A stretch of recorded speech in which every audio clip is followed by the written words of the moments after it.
27명이고 우리나라 국민이 91.4%를 차지하고 있습니다. 1718명 중에서 8635명이 격리 해제되었습니다. 신규 확진자는 10명이고 격리 해제는 134명 증가하였습니다. 오늘 사망자는 한 분도 안 계십니다. 그럼에도 불구하고 지금까지 총 240명의 사망자가 발생하였고 방역당국으로서 항상 애도의 마음을 가지고 있습니다.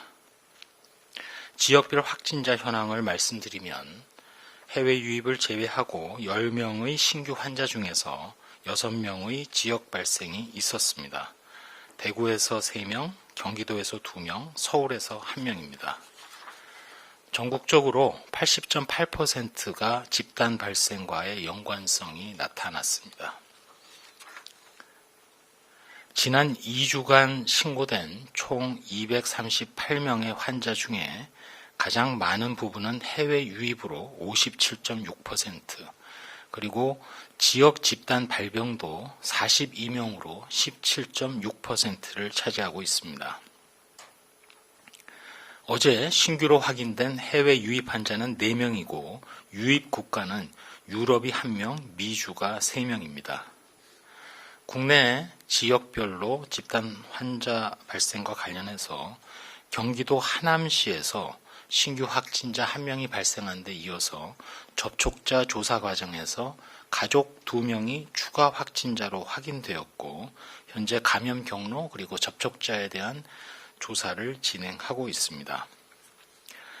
경북 예천군에서는 접촉자에 대한 자가격리 해제를 위한 검사에서 1명이 추가로 확진되어서 현재까지 총 39명의 확진자가 확인되었습니다. 다음은 연구개발과 관련해서 잠깐 말씀드리겠습니다. 질병관리본부 국립보건연구원에서는 4월 24일 어제 치료제 백신 개발을 위한 범정부 지원단 1차 회의를 열었습니다. 현재 우리나라에서는 치료제와 관련해서는 기존 약물의 적응증을 코로나19까지 확대하는 연구가 7가지 종류 진행이 되고 있습니다. 여기에는 기업이 주도적으로 진행하는 3종의 약물, 그리고 정부가 지원하는 4종의 약물 연구가 포함되어 있습니다.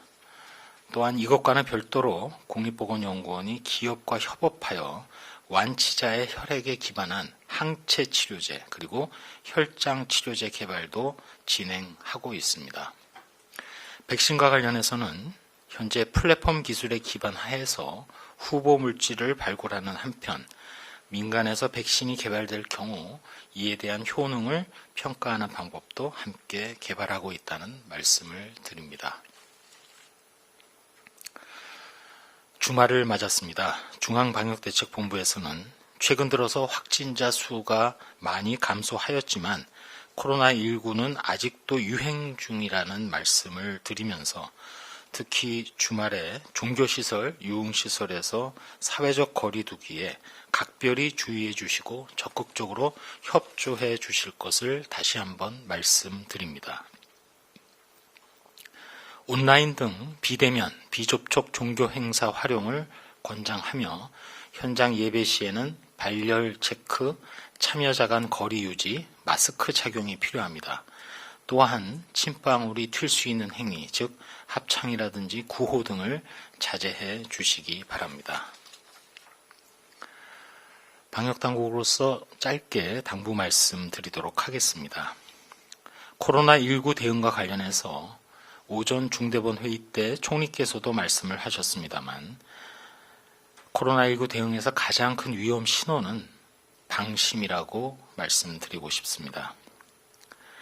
저희 방역당국이 결코 경계를 풀지 못하고 있는 것은 전 세계에 엄청난 피해를 주고 있는 이 코로나19에 대해서 아직도 모르는 점이 너무 많다는 것, 거기에 더해서 앞서 치료제와 백신 개발에 대해서도 몇 가지 말씀을 드렸습니다만 치료제 백신 개발에 현재 녹록한 상황이 전혀 아니기 때문입니다.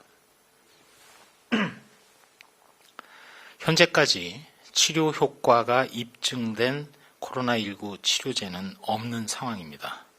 심지어 전문가들조차도 회복기 혈장, 또 일부 후보 치료제에 대해서는 부작용이 지적되는 등 방역당국으로서 조금 실망스러운 상황이기도 합니다. 더군다나 방어력과 관련해서 중화항체 발견에 대해서도 물론 가능성은 높다 해도 어쨌든 방어력 여부에 대해서 확실한 상황은 아니고, 또 이 항체가 얼마나 지속할지, 감염이 된 후에 또 얼마나 형성되는지 등을 아직은 정확하게 알고 있지는 못합니다. 더군다나 코로나19와 관련해서 무증상 감염, 최근 국내의 여러 집단 감염에 있어서 무증상 감염의 비율이 어떤 경우는 30% 이상 나타나는 경우도 많이 관찰하고 있습니다. 증상 발현 전에도 전파된다는 점, 또 80% 이상의 경증 환자가 있다는 점 등에 대해서도 코로나19와 관련해서 좀 더 정확한 파악이 필요합니다. 심지어 코로나19의 고위험 요인에 대해서도 현재까지 알려지기는 흡연자, 또 비만자, 기저질환을 앓고 있는 사람, 임산부 등이라고 알고 있으나 또 다른 고위험 요인이 있을지도 모릅니다. 조용한 전파는 너무도 쉽게, 그리고 때로는 폭발적으로 일어날 수도 있습니다. 지금까지 말씀드린 몇 가지 사항들, 방역당국으로서 코로나19에 대해서 잘 알지 못하고 있는 현재의 상황이 정확한 우리의 현 주소입니다. 언제 다시 올지 모를 코로나19 유행과 관련해서 과거 하루에 수백 명이 넘던 발생 규모를 이처럼 줄인 것은 국민 여러분들의 강력한 사회적 거리두기에 대한 협조, 그리고 생활 방역 태세, 또한 철저한 신고, 조기 발견 등이 큰 역할을 해 주었습니다. 이 모든 것이 일선 의료진 여러분, 그리고 국민 여러분들의 덕분입니다. 앞으로 다음 유행이 다가온다면 국민 여러분들께서 앞서 말씀드린 여러 가지 모르는 상황에도 불구하고 확실한 것은 사회적 거리두기가 포함된 생활 방역으로 충분히 대응할 수 있기 때문에 사람들이 많이 모이는 곳을 방문하신 다음에 조금이라도 의심 증상이 있으면, 특히 가족이나 직장에서 유증상자가 나타난다면 가장 먼저 코로나19를 의심하시고 진료 받으시고 또 보건소 당국에 신고해 주시기를 당부드립니다. 이상입니다.